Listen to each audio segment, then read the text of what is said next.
ये सवाल धुरंधर के बाद क्यों हो रहा है कि वो आईएसआई एजेंट था कि नहीं था?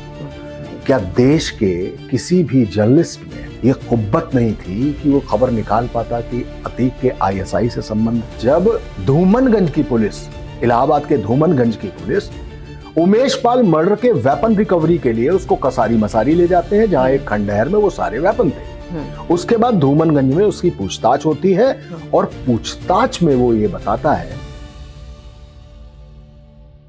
आपने मुझसे सवाल पूछा कि जो अतीक अहमद है उसको उसमें दिखाया गया है और जब 60,000 करोड़ की नकली करेंसी नेपाल के रास्ते आ रही है तो अतीक अहमद को सल्टा दिया गया। ये सवाल आज क्यों पूछा आपने मुझसे? रमा सोलंकी इतने सालों से जर्नलिज्म कर रही हैं, फील्ड पे जा रही हैं, अखबार रोज पढ़ती होंगी, अपना फोन रोज स्क्रॉल करती होंगी। ये सवाल धुरंधर के बाद क्यों हो रहा है कि वो आईएसआई एजेंट था कि नहीं था? क्या देश के किसी भी जर्नलिस्ट में ये कुव्वत नहीं थी कि वो खबर निकाल पाता कि अतीक के आईएसआई से संबंध है? क्या लश्कर तैयबा से उसके कोई रिश्ते हैं? क्या वो नकली नोटों का धंधा करता था? क्या वो हथियारों की सप्लाई पाकिस्तान के थ्रू कराता था? ये कभी कोई रिपोर्ट आई क्यों नहीं? दूसरी बात, अगर ऐसी कोई रिपोर्ट थी तो आपने भी कहीं से मास कॉम किया होगा, पहली बार इंटर्न बनी होंगी, फिर रिपोर्टिंग शुरू हुई होगी और तब ये करियर यहां तक पहुंचा होगा। तो आईएसआई ऐसा तो है नहीं कि एक आईएसआई से संपर्क के लिए कृपया 9 दबाएं, तो ऐसा तो नहीं है कि 9 दबाया और आईएसआई से संपर्क हो गया। आईएसआई से मनोज राजन त्रिपाठी अगर पाकिस्तान महीने में 4 बार 5 बार फोन करना शुरू करेंगे तो ये नहीं कि मैं कोई दोषी हूं, लेकिन मैं स्कैन पे हूं, बिल्कुल रेडार पर है। कश्मीर से लेकर कन्याकुमारी तक, गुजरात से लेकर पश्चिम बंगाल तक एक छोटा से छोटा स्लीपर सेल भी स्कैन पर रहता है और वो पकड़ लिया जाता है। ओके, 60s, लेट 60s में अतीक पैदा हुआ है, 75 में उसने पहला क्राइम किया है, 4 से 5 बार का वो एमएलए है और 1 बार का सांसद है। वो सांसद है जिसके एक वोट से परमाणु संधि के दौरान यूपीए की जो मनमोहन सिंह गवर्नमेंट थी वो बची। इसके बाद 2017 में भी वो चुनाव लड़ने के लिए उतरा। उमेश पाल की हत्या की 250 के आसपास मुकदमे हैं उसके ऊपर। इतने सालों में ये बात 2026 में ही क्यों आई कि वो आईएसआई का एजेंट था, कि वो लश्कर तैयबा से उसके रिश्ते थे, कि वो हथियारों की खेप सप्लाई करता था, कि वो नकली नोटों का धंधा भी करता था? इसलिए आई क्योंकि अभी तक किसी को मालूम नहीं था। एक अखबार की कतरन दिखाई जाती है कि हाँ इसमें ये ऐसा ऐसा था। तो मैं कहता हूं कि जिस दिन अतीक मारा गया है उसकी दोपहर की बात है, जब धूमनगंज की पुलिस, इलाहाबाद के धूमनगंज की पुलिस उमेश पाल मर्डर के वेपन रिकवरी के लिए उसको कसारी मसारी ले जाते हैं, जहां एक खंडहर में वो सारे वेपन थे। उसके बाद धूमनगंज में उसकी पूछताछ होती है और पूछताछ में वो ये बताता है कि मेरे संबंध आईएसआई से हैं, मेरे संबंध लश्कर तैयबा से हैं। मैं बस ये 2 बातें, हथियार हम वहां से मंगाते तो ड्रोन ड्रॉपिंग के जरिए आते थे। कसारी मसारी का पहला पन्ना पढ़ेंगे तो ड्रोन ही आ रहा है पाकिस्तान से। हाँ। और गुरदासपुर जो पंजाब का पाकिस्तान बॉर्डर से सटा हुआ है, वहां गिरता है, वहां ड्रॉप होता है। हाँ। और उस स्पॉट पर खड़ा हुआ है इरफान खुर्जेवाला। हाँ। इरफान खुर्जेवाला देश का सबसे बड़ा वेपन सप्लायर, स्मगलर।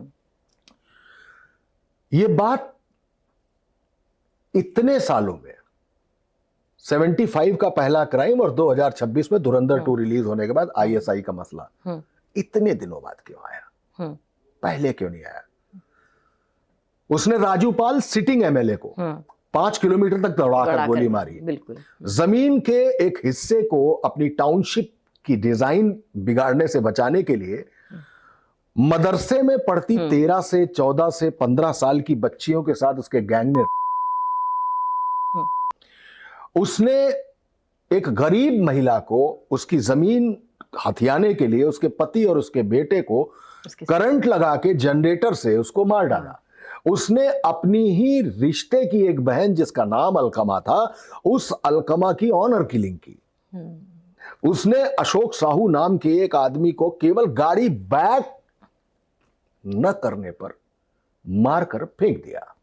उसने चांद बाबा जो अपना गुरु था उसको मार दी, उसको छाती पर पैर रखकर गोली मारी। उसने हम्मन और जग्गा जो उसके चेले थे उसकी लाशें उठा के कसारी मसारी के जंगल में फोन फेंक करके कोतवाल को फोन किया, ए दरोगा जी लाशें पड़ी हैं उठा ले जाओ। वो अतीक था। उस अतीक के बारे में किसी को नहीं पता चला कि वो आईएसआई का एजेंट था। 2026 में जब उससे माफ कीजिएगा 2023 में जब उससे पूछा गया तो उसने कबूल किया। क्या कोई इंटेलिजेंस ब्यूरो आईबी को आज तक पता ही नहीं था? क्या किसी भी रॉ को यह बात पता ही नहीं थी कि अरे यार इलाहाबाद में बैठा हुआ, खुद को इलाहाबाद के फूलपुर का जवाहरलाल नेहरू कहने वाला, खुद को अमिताभ बच्चन इलाहाबाद का कहने वाला अतीक अहमद आईएसआई का एजेंट था? किसी को नहीं पता था। एक छोटी सी घटना बताता हूं। बिहार में एक डीजीपी थे डीपी ओझा। डीपी ओझा ने शहाबुद्दीन के लिए एक रिपोर्ट बनाई जिसमें उन्होंने बताया कि शहाबुद्दीन के आईएसआई से संबंध है। उन्होंने पूरी एक डिटेल्ड रिपोर्ट बनाई और राबड़ी देवी चूंकि उस वक्त मुख्यमंत्री थी लिहाजा उनको दी।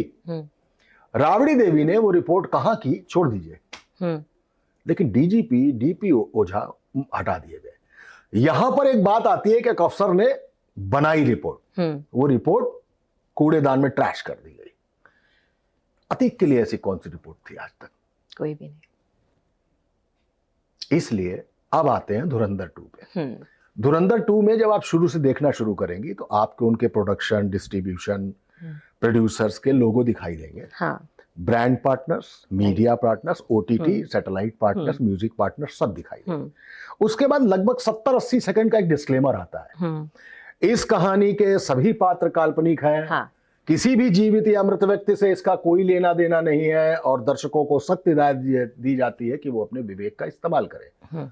इसके बाद तो कहानी खत्म हो जाती है। आज सारा मीडिया, आज सारे लोग इस बात पर बात कर रहे हैं कि वो आईएसआई एजेंट का एजेंट था एक धुरंधर फिल्म आने के बाद, जिसमें अतीक को आतिफ दिखाया गया, जिसमें नोटबंदी के दौरान नहरी नोटबंदी होने से ठीक पहले अतीक को 2016 में मार दिया। और वो उस इलियास से बात कर रहा था, पिक्चर में मेजर इकबाल से बात कर रहा था, जो 26/11 के हमले में कस्साब एंड कंपनी से लगातार सैटेलाइट फोन पर जुड़ा हुआ था। तो इस कहानी के सभी पात्र काल्पनिक है, किसी भी जीवित या मृत व्यक्ति से उसका कोई लेना देना नहीं है। यह है इस कहानी और उसके अतीक का सच।